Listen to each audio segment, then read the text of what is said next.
Welcome Pisces to your in-depth monthly forecast for January 2026.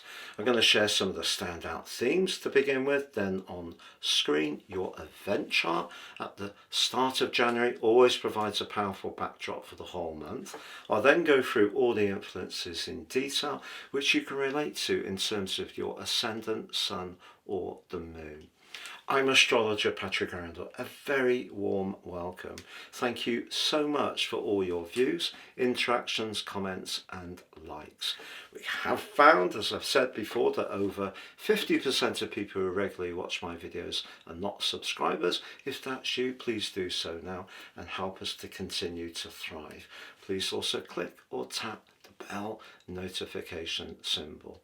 Briefly, you can watch your year 2026 Pisces deep dive by seeing the link beneath this video.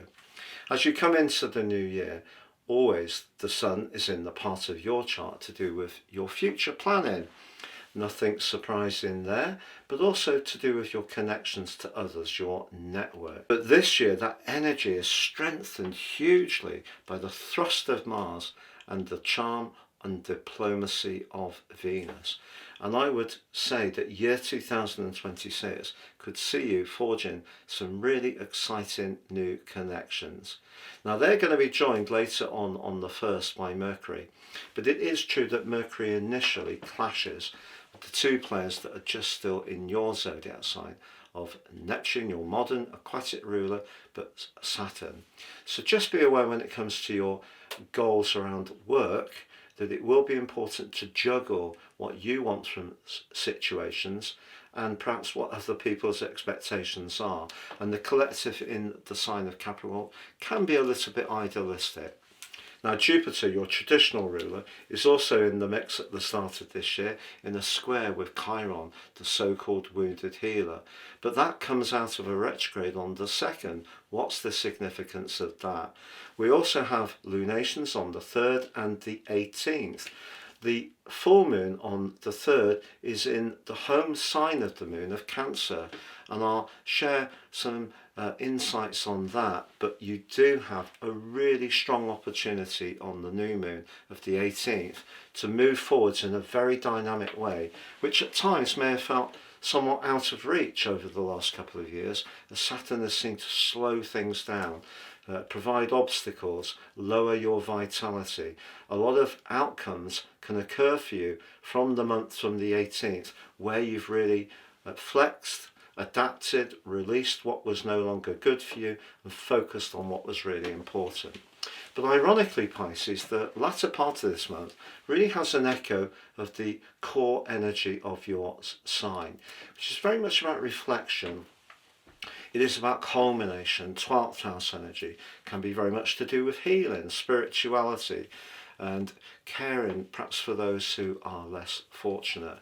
So although you can come into this year feeling pretty upbeat, as the month goes on, I think the need to have a little bit more time for yourself could become a lot stronger for you. If you've yet to order your personal forecast for the year ahead, you can do so and you'll get 12 full months from when you order it if you order in January. If you order it in December 2025, you'll get the rest of that year 3 and the whole of the following 12 months. You'll also get your life roadmap report, which is truly influential in terms of understanding our life journey. But at the checkout, if you apply the code Astro26, you'll get 50% off. So on the screen now is the event chart. So there's that cluster of energy in the friendly 11th house. But having Venus and Mars together suggests that your connections to others could even see, for some fish, some kind of romantic connection too, perhaps through someone who's introduced by a mutual friend or joining up with a hobby group, and there could be some lively dynamics and energy sparking off. But there's Mercury right at the top of your chart. But Mercury is very much about how we think, but in the 10th house, how we connect to people who are influential. But Mercury in Sagittarius can have a tendency to be very focused on the big picture and not be so mindful of the details. And it is in a challenging right angle to Neptune in your sign. So that collective in Capricorn can be quite idealistic, and the Mercury position suggests that if you put a proposal forward, for example, to a position in influence, or you apply for a job and they don't feel that you're very clear in what you're saying, that may be to your disadvantage. But as I mentioned, that Mercury is going to be moving later on the 1st into the sign of Capricorn, where it really loves to be. But let's just be mindful of the moon at the start of this year. It's in your 4th house. So throughout January, but also throughout 26, even though there are those potentials to connect to others, it needs to feel right. Particularly as the moon's forging the link to Pluto in your 12th house, very psychological.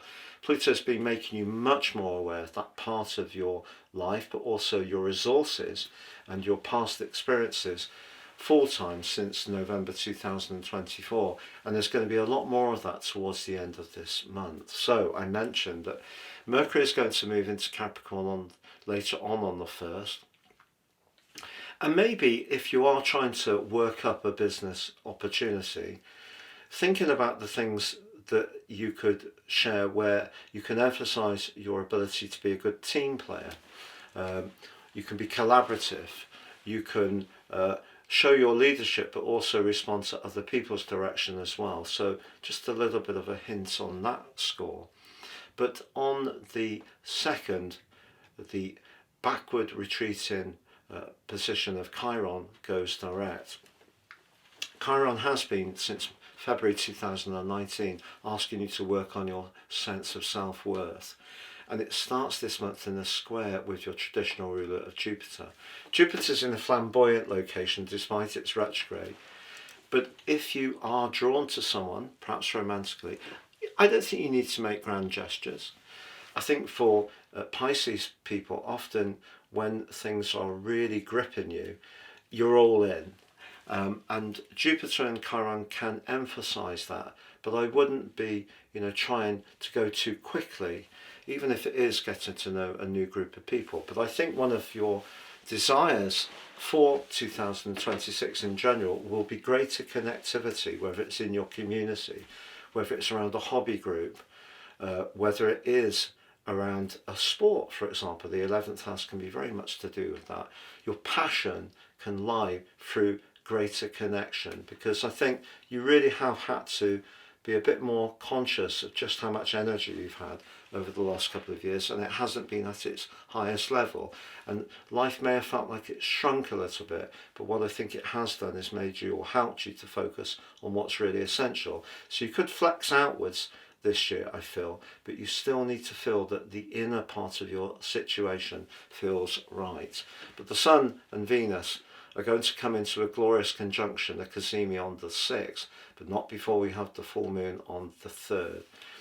Your connection to others may be something you want to improve upon, but that actual full moon could see you surprisingly spoilt for choice. And you might also find yourself at a bit of a crossroads. If you're in a relationship where you're fond of the person, but not quite sure that you have enough in common, or it is really one for the long term. So that may be something you need to work through over the following 2 weeks. Now, Mars is in your 11th house and the moon's in the 5th. There could be a bit of a squabble if you're in a tie where you want different things, and the passion around that may be hard not to express.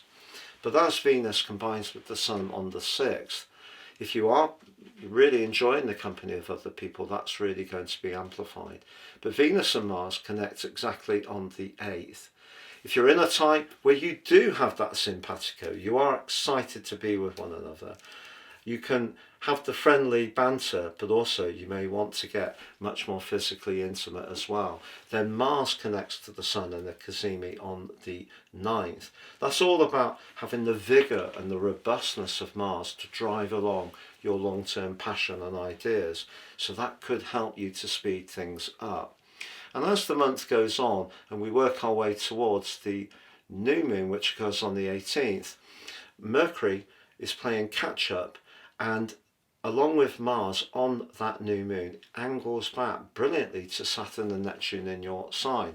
Now Neptune's going to leave you on the 26th, returning to Aries.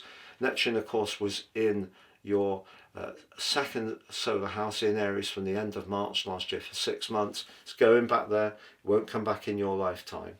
Whether you really enjoyed Neptune, particularly if you're a creative with music or art, installations, through psychic work, through healing, you may have used Neptune extremely valuably since 2012. But Neptune at times can be distorting, illusory, confusing, draining. And maybe there have been times when that energy has played out as well. So that moving later in the month into the fire sign of Aries is a big shift. However, I feel that the new moon which occurs, the link to that last degree of Neptune on the anaretic degree, and also Saturn, but also Uranus, it brings a lot of potential, a lot of excitement. And if you have got a clear vision about what you want from your future, all of that can just seem to gain a much greater sense of energy. But you do have Venus moving into the 12th house on the 17th, joined by the Sun, Mercury on the 20th. They come together, Cazimi 3, 21st. Mars plays catch up, 23rd. Then we have a Sun, Pluto, Cazimi. And an absolute game of celestial two halves starts to play out, Pisces, because as much as you may have set your intentions about greater connection, greater community interaction, greater fraternity, an increase in time spent with friends, becoming clearer about what you're passionate about for your future, a part of your nature which does actually like complete peace, maybe tranquility, maybe time in nature, maybe time in workshops, or maybe time in a retreat, or maybe time by water, or maybe time in just complete and utter silence, can really ironically appeal to you hugely by the end of this month. Isn't it interesting how the cycles of astrology unfold? So you could reach a high point in certain connections early in the month, but then be questioning them later in the month. But what you're going to be questioning is the true authenticity and sincerity of those connections. And if they are very robust, for example, friends who have been very solid citizens over a long period of time, if you have a few weeks when you're just spending a bit more time just recharging, taking a breath, processing, releasing, just having greater time for the more spiritual side of yourself, that's brilliant. Don't judge yourself for it. But you could, if you are a much more bubbly type of Pisces, if you've got a lot of Aries energy or Aquarius energy in your nativity, you may feel that, oh, where's everybody gone? And it may feel that you're a little bit lost and dislocated, but it's okay. It's just a period you need to work through. It's a period of bringing things to a close. And of course we do have the spring equinox, which will be the start of the Western tropical astrological calendar to look forwards to. And that will be a new beginning, but it's a new beginning that by that point, the sun will have returned to your sign, you will have recharged, you will have started to find your meaning and purpose and the value of that meaning and purpose. So all this period of Aquarius energy does is just give you a chance to release, amongst all the good stuff, what's still may be lingering, which may be draining you. And part of that could be some people that you like, you're fond of, but just that energetic exchange doesn't quite work. And having a few weeks away from some of those demands just gives you a chance to focus on you. Nothing wrong with that at all. And if anything, that's some of the lessons that Saturn and Neptune have been teaching you at pace over the last couple of years. If you've yet to order your personal forecast for the year ahead, you can do so, and you'll get 12 full months from when you order it if you order in January. If you order it in December 2025, you'll get the rest of that year 3 and the whole of the following 12 months. You'll also get your life roadmap report, which is truly influential in terms of understanding our life journey. But at the checkout, if you apply the code ASTRO26, you'll get 50% off. All the best and goodbye.